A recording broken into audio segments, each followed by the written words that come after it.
Добар ден, почитувани, ова е стартот на магазинот за родителство 0 плюс месеци на телевизија Телма, каде денеска ќе зборуваме за габични инфекции кај децата. Само мал дел од габичките во природата предизвикуваат заболување кај луѓето. Во детска возраст тие не се ретки како инфекција и најмногу на нив се изложени новороденчињата и децата со намален имунитет. На оваа тема денеска зборуваме со доцент доктор Андреј Петров, дерматовенеролог од Аџибадем Систина. Добре ни дојдовте повторно во студијата на Телма. Задоволство ми е секогаш. За да се развие габична инфекција, потребна е специфична подлога, односно средина која што е влажна и топла.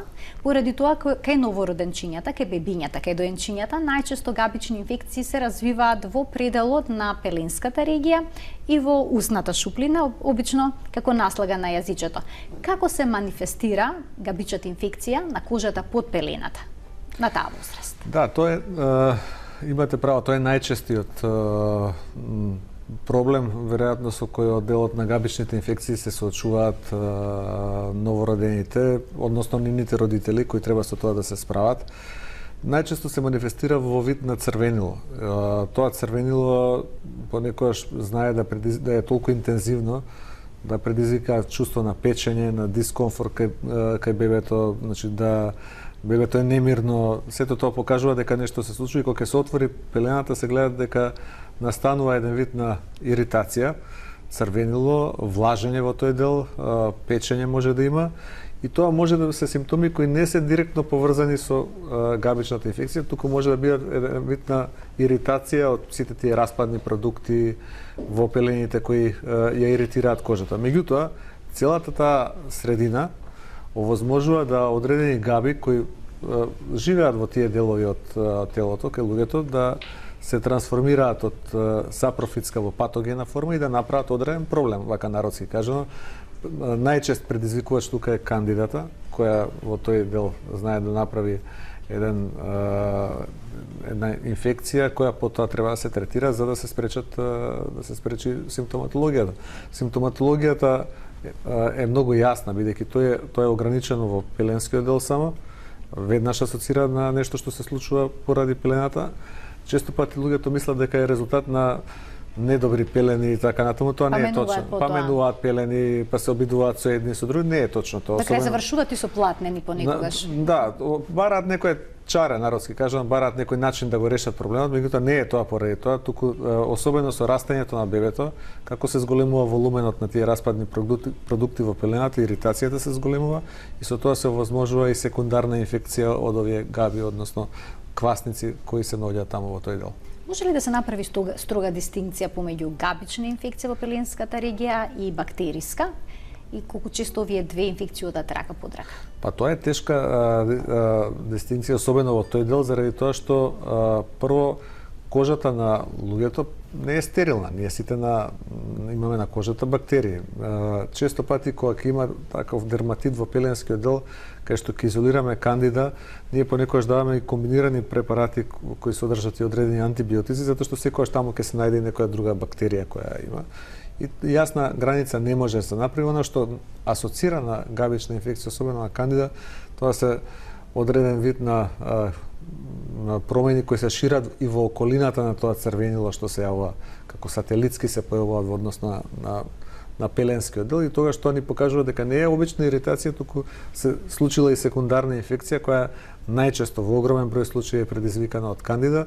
Има една многу едноставна метода со мало загребување на површината може да се утврди дали се работи за тоа, меѓутоа ние понекогаш и без да го тоа потврдиме емпириски даваме комбинирани препарати, даваме антисептици, меѓутоа и комбинирани препарати кои се против воспаление и против инфекција. Што се може да предизвика развој на габична инфекција кај новороденче во пеленската регија? Каква улога игра несозреаниот имунолошки систем? Има многу значење заради тоа што се уште сите тие одбранбени механизми не се воспоставени од една страна, од друга страна кожата е поосетлива, почувствителна, особено кај деца што имаат атопија, значи малку посува кожа, тие бариери заштити на кожата се намалени и заради тоа многу полесен е продорот на овие инфективни агенси. Повторам, дел од нив не се патогени, меѓутоа самата средина, таа влага и тоа оштетување, мацерација што го прави што го прават екскретите во пелената, знае да предизвика да се јават проблеми во тој дел. И многу е почувствителна од возрастните, значи од кај возрастните кожата на бебињата, имунитетот се уште не е доволно воспоставен за да може да се брани од таков тип на инфекции. Од друга страна, хроничната иритација и таа средина која е затворена во пелена, исто така погодува, бидејќи сите знаеме дека воздухот на некој начин има и своја функција во делот на преку кислородот во воздухот делува на некој начин на сушење на одредени промени, превентивно против развој на одредени инфекции, вака кога е затворен тој дел, спурен цело време прави проблем и може да се јава тогаш да се колонизира со кандида, со бактерии тој дел.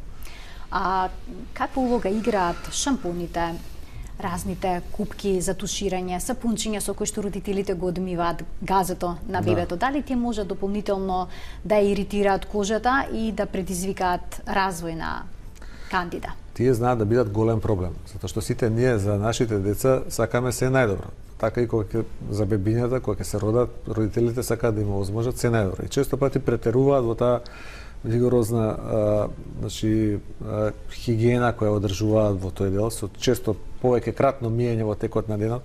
Заради тоа, моја препорака е тоа да не се прави пречесто, нормално дека треба да се одржува хигиена, да не се користат силни детергентни средства.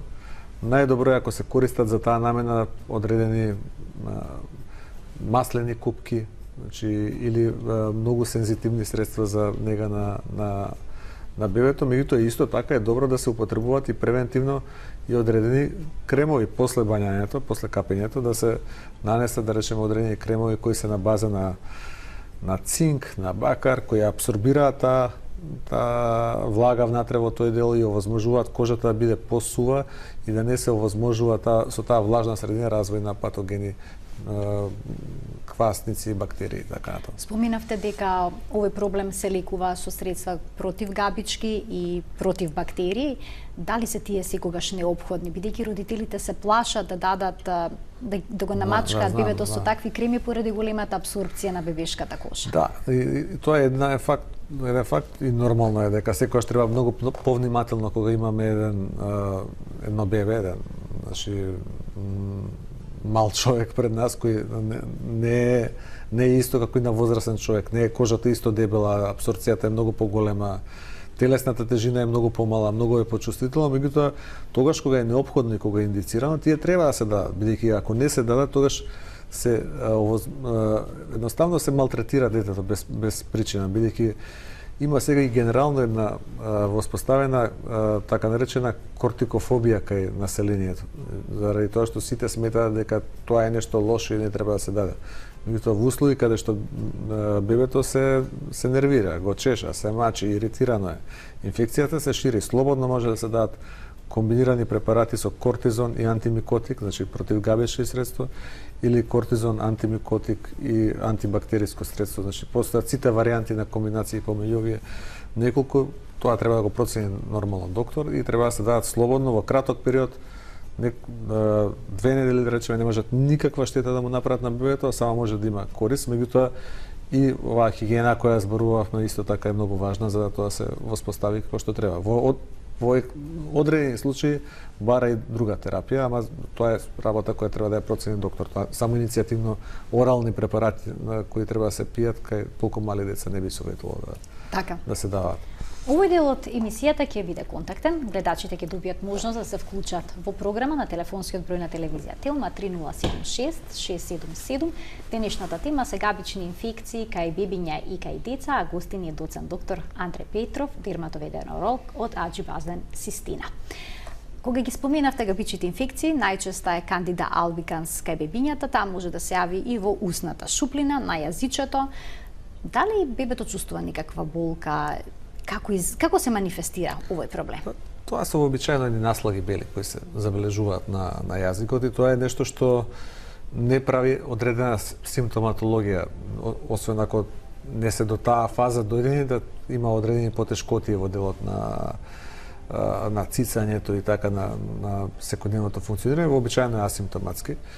Меѓутоа може да се забележат, значи видливи се макроскопски, може да се видат, може да се забележат и во тие случаи треба и да се третираат. Има разни средства, раствори кои може да се користат исто така и во таа возраст и тоа е нешто што може да се слободно даде тогаш кога треба, ако за тоа има индикација. Меѓутоа, оно што е уште поважно е да се побара причината зашто тоа се случува, зашто тоа не е вообичаена причина, понекогаш се случува, меѓутоа треба да исклучиме одредени други ситуации кои би довеле до таква работа се развие. Дали е тоа долготрајна антибиотска терапија, па таа направила можност да се развие кандида во предел на јазикот и на слузниците, дали е одредена друга имуно супресивна активност, одреден проблем овако кој го има, треба тоа да се прегледа, да се види од педијатар и да се заклучи дека се е во ред, дека тоа е само еден спорадичен наод кој се случува и тогаш може да се третира со одредени раствори кои се со антифунгална, од антимикотична природа. Така, дали во овој случај габичката потекнува од природната флора на слузокожата или пак може бебето и да се зарази, доколку да речеме ја е присутна на дојката на мајката? Се советува држување на хигиена на дојките на мајката заради тоа што тоа е непосреден контакт со кој го има бебето, можно е до тоа да дојде. Меѓутоа можно е понекогаш и таа ние нарекуваме сапрофитна флора под одредени услови за кои зборував пред малку да се трансформираат во патогени и да предизвикаат одредени проблеми кои се јавуваат во дел на наслаги на слузницата и така натаму, меѓутоа не само на слузницата и на други делови од телото. Така да можна е и едната и другата ситуација. Она што би сакал да го истакнеме дека нема потреба од вознемиреност, треба спокојно да се приде кон тој проблем, да се отиде на педијатар, тој ќе процени што е, ако има потреба ќе се консултира и со дерматолог, со некој од колегите и на тој начин проблемот може лесно да се реши. Чисто пати мајката која што го дои бебето, која што има наслага на јазичето, се соочува потоа со проблем со пецкање, со некоја болка во брадавката, бидејќи доаѓа до инфекции на кожата на брадавката со кандида. На каков начин се лекува и кои се најчистите симптоми кои што може да ги забележи жената која што дои, а се поврзани со присуство на габичка? Да, па тука има две можности. Обично, значи, или ќе се јави иритација, хронична иритација на контактна екцемна реакција при самиот чин, заради таа долготрајна мацерација на брадавицата што се случува при цицењето, а може да се јави секундарна инфекција со кандида. Вообичаено е тоа едно црвенило, печење, чешање на местото кое се јавува, значи болка понекогаш, знаат да се јават и пукнатини, рагади и сето тоа да биде проследено и со бактеријска инфекција, со колонизација со стрептококи, со стафилококи кои живеат на кожата. Јас си пред малку истакнам, и тоа е реалност. Ние возрастен човек има 2 килограми бактерии на својата кожа. И тоа вака личи чудно, ама тоа е вистина. Да, некои истражувања велат имаме повеќе бактерии отколку клетки во организмот. Има многу бактерии, тие имаат и своја корисна функција, не бранат од оние, да кажем, условно штетни бактерии кои предизвикуваат проблеми, значи имаме една наша флора која е дел од нашата заштитна бариера, меѓутоа во одредени услови, значи тие можат да покажат одредени патогени карактеристики, особено таа влага, тоа што се случува таму и хронична иритација да предизвика проблем. Што се однесува до габичките кај децата на поголема возраст, на кои делови од телото тие се најчесто присутни?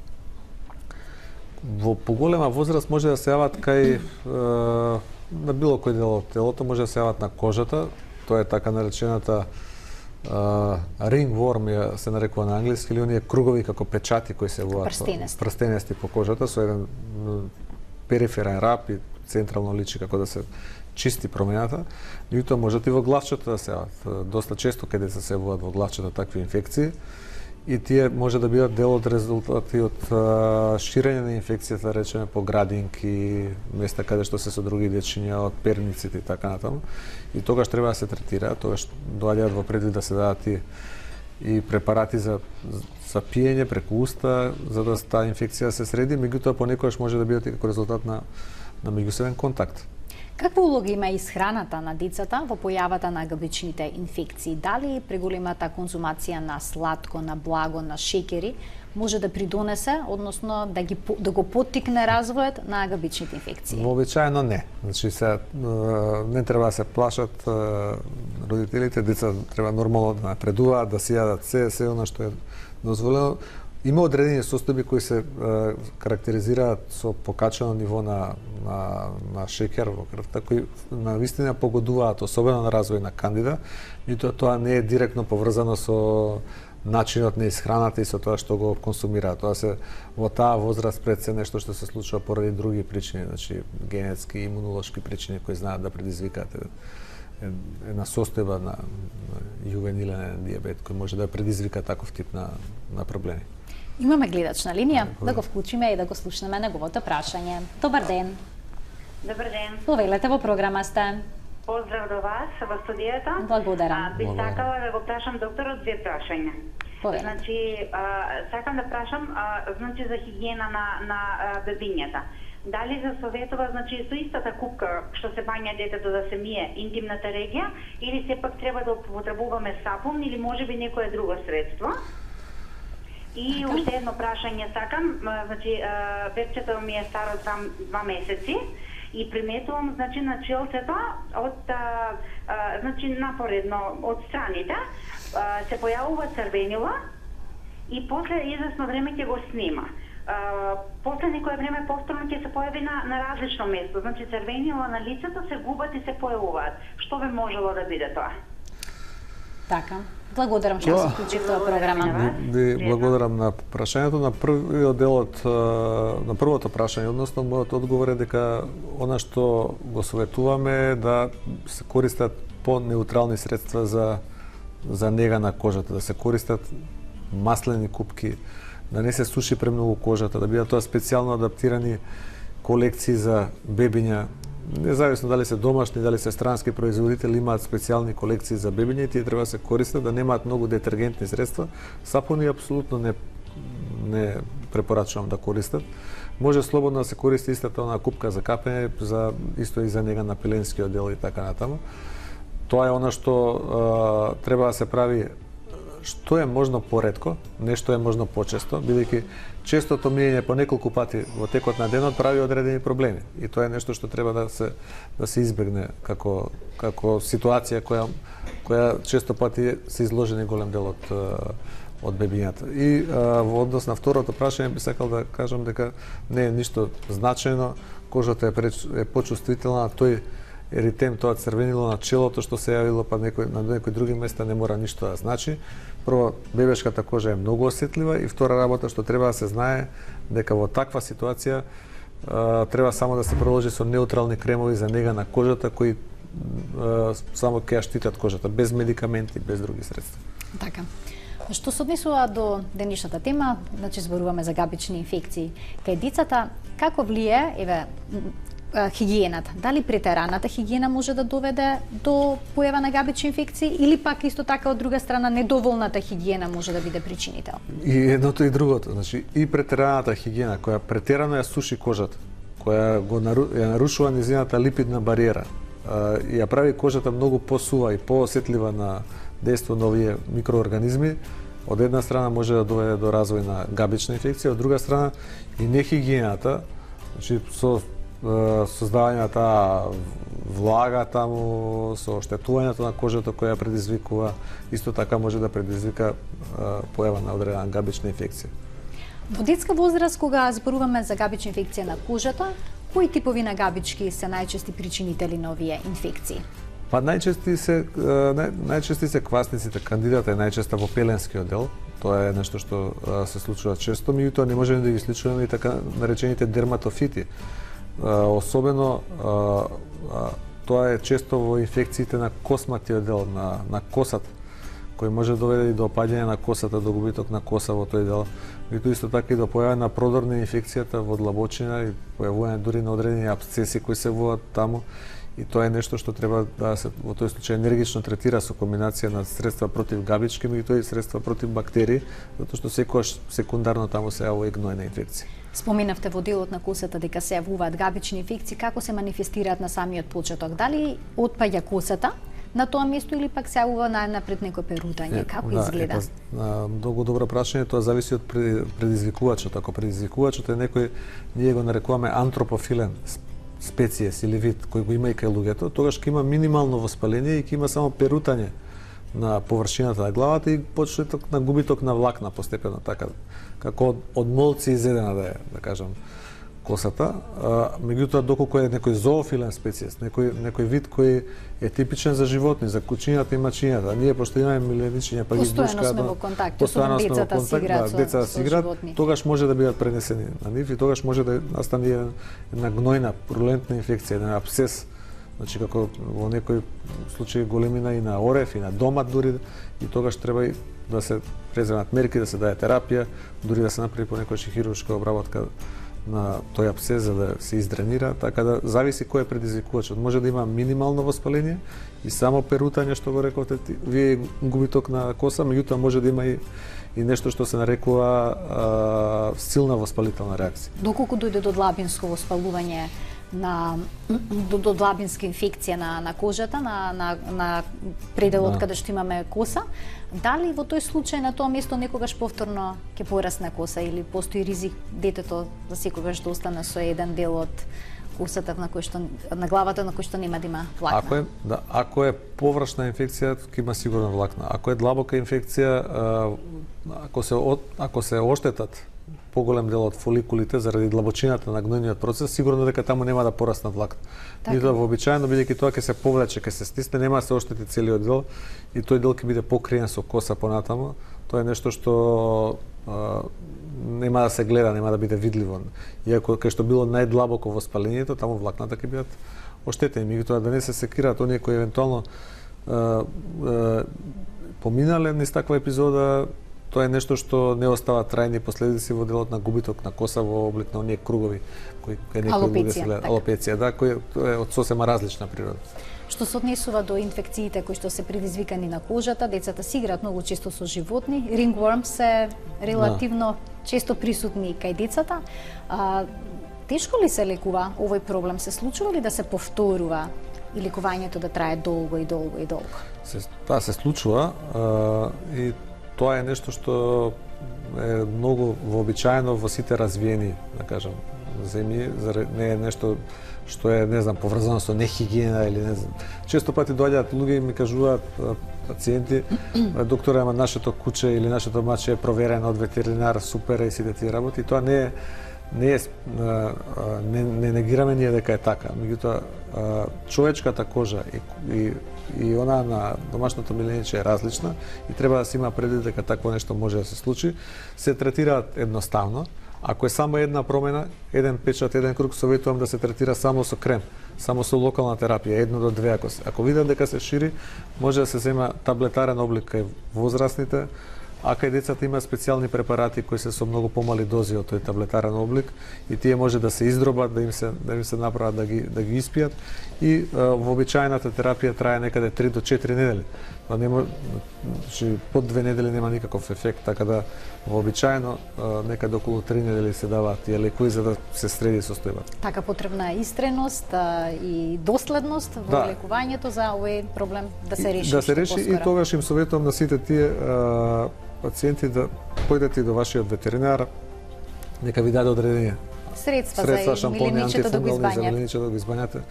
Во никој случај нема да го отстраниме сега миленијчето, затоа што сме добиле одреден печат или круг на кожата, тоа се случува. Доктор Петров, ви благодарам што бевте наш денешен гостин. Една интересна тема која што досега не сме обработила.